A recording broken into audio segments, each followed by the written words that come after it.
astonishes me when I read the newspaper or watch the news is how many problems are the direct result of what people believe about God. I mean, there are days when I open the New York Times where fully half of the stories are, in a way that's unacknowledged by the paper, relate to people's religious convictions. I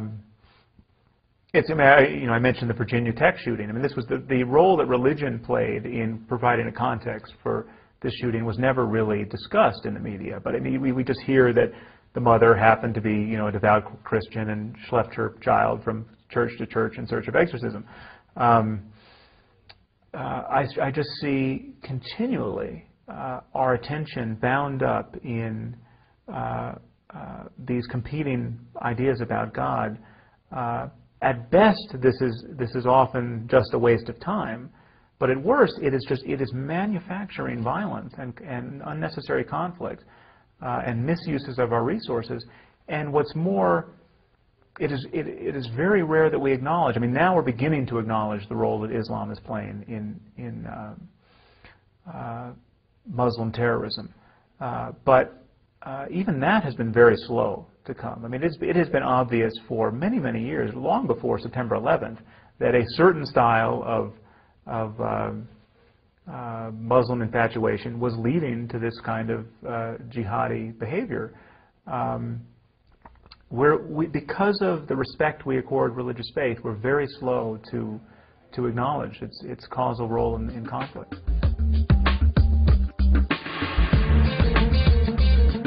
Well, I think the biggest challenge as a matter of discourse and debate, and certainly the most frustrating challenge, is what comes from otherwise secular and even non-believing people who are just reluctant to admit how much mad work is being done because of religion in this world. I mean, they either can't believe that people really believe this stuff. So when a suicide bomber blows himself up in a crowd of children, this secular type of person will imagine that wasn't religion. I mean, it had nothing to do with a belief in paradise and 72 virgins. Who could believe that? I mean, this is some kind of psychological aberration, or it's caused by economic desperation or our policies in the region. I mean, it's not a matter of metaphysical beliefs. I think the jury is in on this. I mean, we know that people really do believe these things. They are telling us ad nauseum they believe these things. And I don't think there's any more powerful rhetorical device for emphasis than blowing yourself up or flying a plane into a building. I mean, these people are really willing to die for what they believe. And we know it's not a matter of, I mean, to speak specifically about the Muslim world for a moment, we know it's not a matter of economics and education, because, in this recent plot in the UK, these are all doctors who are aspiring suicide bombers. I mean, how much more education did these doctors need? One was a neurosurgeon. You find me a neurosurgeon suicide bomber, and you tell me the problem is education and economics. It clearly isn't. And the deeper problem, and I think a far more sinister problem, is that it is possible to be well educated, so well educated that you can be a neurosurgeon and still believe that you can get 72 virgins in paradise. And this is made possible by the fact that we have allowed a certain mode of thought, religion, to thrive in a cocoon of this sphere of protection from criticism. It is just taboo to criticize people's religious beliefs.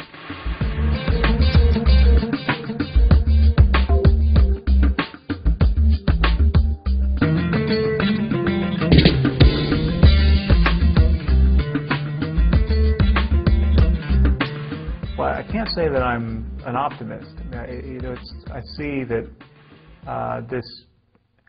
our emotional attachment to these myths is so well subscribed and so deep, and the belief, even people who are not religious believe that everyone else needs to be religious. I mean, it's like, I don't need it, but it's like the ultimate condescending attitude. But everyone else does. I mean, this is a myth that is also widely subscribed, even among atheists. So the inertia in the system around really just having an honest conversation about what it's reasonable to believe and what religion is doing in the world is profound. And so I'm certainly not optimistic, but I don't know what else to do. And I see how tissue thin these beliefs actually are. I mean, they really are. It would be so easy to just unburden ourselves of all of this mythology. I mean, it would be accomplished in a single generation if we just taught our children reasonably about the Bible's place in literature. You know, the Bible's not science, and it's not particularly good philosophy, but it is literature. Let's read the Bible, and then let's read all these other books about dead gods, like Ovid's Metamorphoses. If we taught the Bible and the Quran in that way, in a single generation, the God of Abraham would take his place alongside Zeus and Poseidon and Apollo and the other dead gods, and none of this would be a problem. But is that likely to happen? I think not.